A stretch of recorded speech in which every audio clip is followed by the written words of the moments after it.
Essential ventilation और डिसेंशनल ventilation, ध्यान दीजिएगा क्या क्या चीजें हैं जो इसमें ध्यान में रखना है। एक तो होता क्या है, दूसरा कब हमारा एसेंशियल वेंटिलेशन यूजफुल है, कब हमारा डिसेंशनल वेंटिलेशन यूजफुल है। इन दो चीजों पर फोकस्ड हमारा पूरा क्लास होने वाला है कि कब किस कंडीशन में हम एसेंशियल यूज करेंगे और किस कंडीशन में डिसेंशनल यूज करेंगे। ठीक है, चल। A mine ventilation system in which fresh intake air flows down in bottom end of the working and then ascends along to the main return। क्या बता रहा है आपको कि हवा पहले आपके क्या गया, बॉटम एंड तक गया, देन ऊपर की ओर उठा, वो क्या हो गया, एसेंशियल वेंटिलेशन। समझिए ध्यान से, पहले हवा क्या गया, बॉटम एंड तक गया, देन ऊपर उठा, एसेंशियल वेंटिलेशन।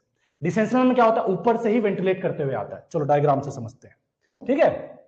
बस वो दो बात मैंने बताया उसको एक ऐसे ध्यान में रखिए। हवा पहले सबसे पहले नीचे तक गया, दिन ऊपर उठा, एसेंशियल, ऊपर से वेंटिलेट करते आया, डिसेंशियल। फिर वापस से आप मन में बोलिए कि हवा सबसे पहले नीचे तक गया, देन ऊपर उठा, वो क्या हुआ, एसेंशियल, ऊपर से वेंटिलेट करते हुए आया तो डिसेंशियल। ये लाइन आप याद रखिए, पूरा काम आपको बाकी का समझ में आएगा। दोबारा से सुनिए, जब हवा आपका नीचे तक गया, देन फिर ऊपर उठा तो उसको क्या बोलेंगे, एसेंशियल। ऊपर से वेंटिलेट करते हुए नीचे आया तो उसको क्या बोलेंगे, डिसेंशियल। अब समझते हैं, पहले मैंने क्या बताया, एसेंशियल वेंटिलेशन बताया और डिसेंशियल। एसेंशियल में क्या हुआ कि पहले वो नीचे आ जाता है, देन ऊपर से वेंटिलेट करते हुए निकलता है। सबको दिख रहा है ना जी डायग्राम, देखो क्या हुआ, हवा आपका डाउन कास्ट, डाउन कास्ट का मतलब ही हुआ है कि डाउन कास्ट से आपका हवा क्या जाएगा, अंदर जाएगा। अरे साला हवा लिखने नहीं आ रहा है, अंदर जाएगा किससे, डाउन कास्ट हिसाब से। देखो हवा अंदर गया, ये सबको समझ में आता है ना। ये क्या है, एयर क्रॉसिंग। क्या है, एयर क्रॉसिंग। किस काम आता है, बता चुका हूं, जहां आपको इनटेक और रिटर्न को एक दूसरे से पार करवाना है, वहां पे हमारा एयर क्रॉसिंग काम में आता है। तो देखो हवा क्या हुआ, यहां गया, यहां को पार किया, फिर आगे गया, और फिर यहां स्टॉपिंग लगा है। ये सबको समझ में आता है क्या है, वेंटिलेशन स्टॉपिंग। वेंटिलेशन स्टॉपिंग कैसे बनाते हैं, इस तरह से वेंटिलेशन स्टॉपिंग बनाते हैं। टेम्पररी स्टॉपिंग कैसे बनाते हैं, इस तरह से बनाते हैं। ये सबने पता है, सिंबल सबने देख रखा है, ठीक है। तो क्या हुआ कि एयर क्रॉसिंग अंदर गया, फिर ये स्टॉपिंग बना हुआ है, मतलब यहां से आपका हवा मुड़ गया, यहां से आपका हवा मुड़ गया, फेस को वेंटिलेट किया, देन यहां से रिटर्न को शामिल हुआ, और ये एयर क्रॉसिंग यहीं से इनटेक जा रहा था, यही ऊपर से आपका रिटर्न गुजर रहा है, और इस तरह से मेन रिटर्न में शामिल हो गया। ये आपको यहां से वेंटिलेशन सर्किट भी समझ में आना चाहिए, किस तरह से आपका वेंटिलेशन होता है खदान के अंदर में। हवा अंदर आया, पहले नीचे तक गया, कहां तक, लोअर लेवल तक गया, देन फिर अपर लेवल को वेंटिलेट करते हुए मेन रिटर्न में शामिल हो गया। ये क्या हुआ, आपका एसेंशियल वेंटिलेशन हुआ। अभी देखते हैं डिसेंशनल वेंटिलेशन।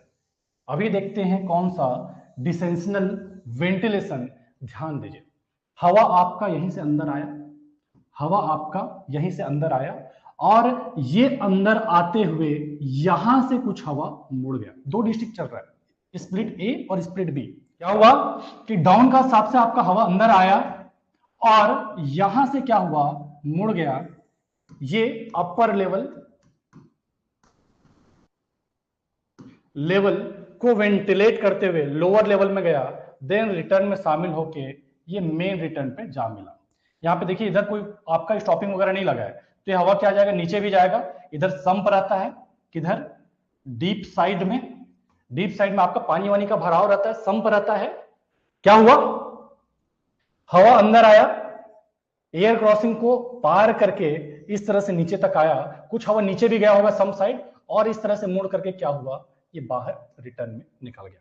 तो डिसेंशनल वेंटिलेशन में क्या हो रहा है सर, अपर लेवल को वेंटिलेट करते हुए लोअर लेवल में जा रहा है, देन रिटर्न में निकल जा रहा है। डिसेंशनल में क्या था, नीचे तक गया, देन ये वेंटिलेट करते हुए रिटर्न में शामिल हो गया, ये आपके रिटर्न से निकल गया। येलो वाला जो आपको क्या दिखा रहा है, एसेंशियल वेंटिलेशन को दिखा रहा है, और ब्लू वाला आपको क्या दिखा रहा है, डिसेंशियल वेंटिलेशन को दिखा रहा है। बस ध्यान में क्या रखना है, अपर लेवल लोअर लेवल, ठीक है। अब आप अपने से बताइए किस कंडीशन में आपका डिसेंशनल वेंटिलेशन यूजफुल है और किस कंडीशन में आपका एसेंशनल वेंटिलेशन यूजफुल है। जैसे मैं एसेंशनल की बात करूं तो आपके माइंस में अगर फायर डैम का खतरा है, फायर डैम का खतरा है, मीथेन गैस अवेलेबल है, तो वैसे स्थिति में आपका एसेंशियल वेंटिलेशन यूजफुल है। क्यों? क्योंकि आपका मीथेन, आपको पता है, आपका नहीं एक्चुअली, मीथेन जो है 0.554 के आसपास इसका स्पेसिफिक ग्रेविटी होता है, हवा से हल्का होता है, रूफ में लेयर बना के रहता है, रूफ में लेयर बना के रहता है।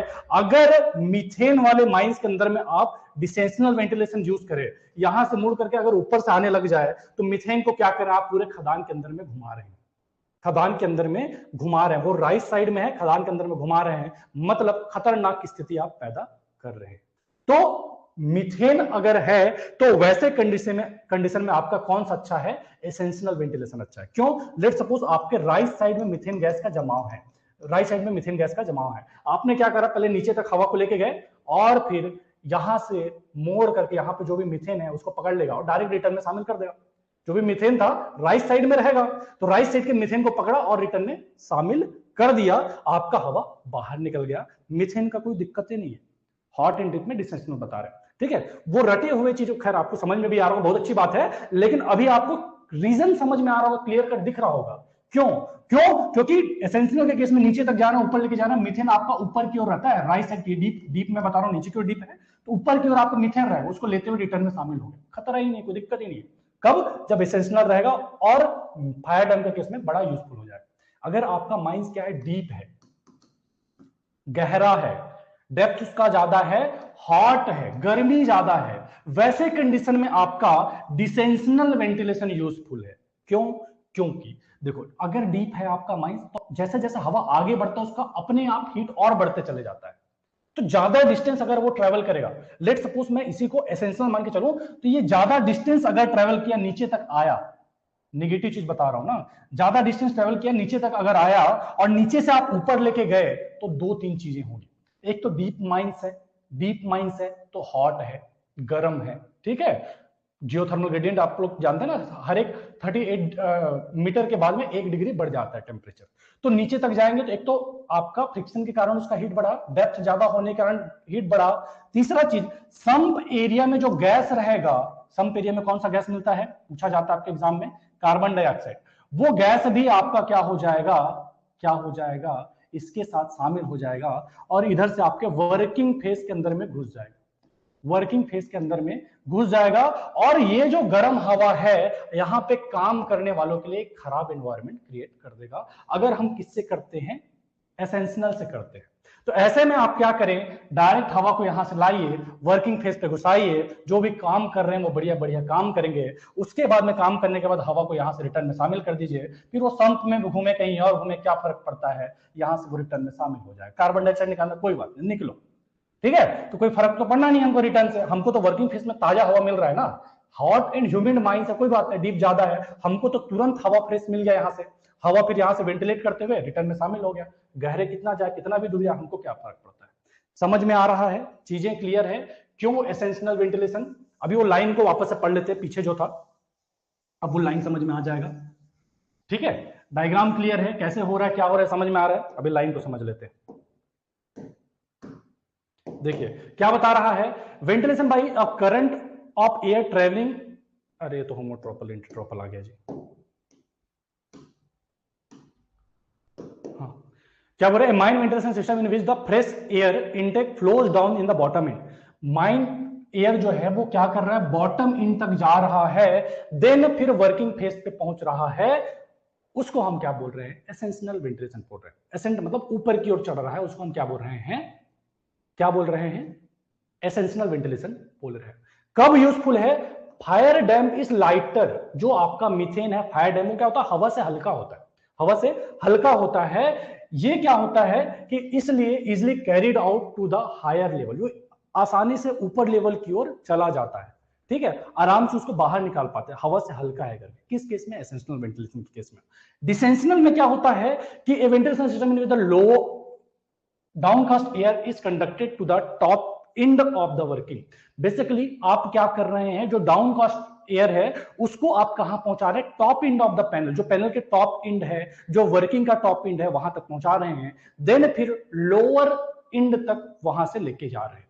ठीक है, in deep mines this system helps to keep face cool.